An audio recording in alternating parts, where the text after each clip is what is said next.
Purim, there is a mitzvah to get intoxicated to drink to the point of losing rational thought. This is something Jews do not do throughout the year.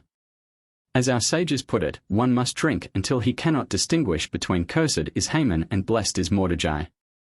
But why? Because Purim teaches us to expect salvation even when it defies logic and even when we may not deserve it. The entire Purim miracle was illogical, completely beyond rational comprehension.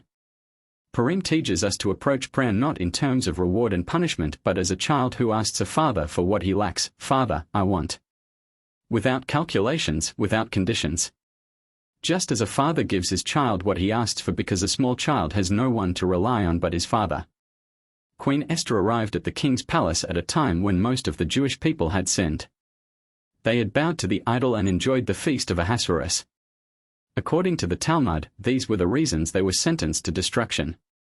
Mordecai was the only one who remained faithful to God. He alone stood against Haman and the idolatry Haman attributed to himself. Even Mordecai's fellow sages of the Sanhedrin did not support him.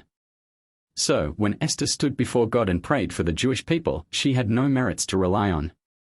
She stood before the Creator and said, "We need salvation, and only you can help. You are right that we do not deserve it, but we have no one else to ask, only you." In the book of Psalms, there is a chapter that Esther recited when she prayed to God at the time of Haman's decree to destroy the Jewish people. My God, why have you forsaken me?" Psalms 22 verse 2. Ahasuerus and Haman at the Feast of Esther by Rembrandt, 1660, at Moscow's Pushkin Museum. This is a cry that comes from pain. Father, you are my father. Why have you abandoned me? Later in the chapter, Esther pleads, "Deliver my soul from the sword, my only one from the power of the dog. Save me from the lion's mouth." Ibid. 22:21-22, the Talmud, Megillah 15b, explains that when Esther referred to Ahasuerus as a dog, the divine presence left her. She did not understand why, and she said, "Perhaps because I called him a dog." She immediately corrected herself and referred to him as a lion, saying, "Save me from the lion's mouth." Esther realized that she had failed in her prayer, and she corrected herself immediately. This is the essential lesson that Esther teaches us about prayer. A lesson on prayer. What does a person do when a large dog approaches, threatening to attack? He tries to fight it off, picking up a stone, a stick, using his strength. If he succeeds, he continues on his way. But if he fails, he cries out, "God, help me. I can't handle this." That reaction is appropriate when facing a dog. But what if a person suddenly sees a lion charging toward him? He does not pick up a stone or a stick. Against a lion, he has no chance.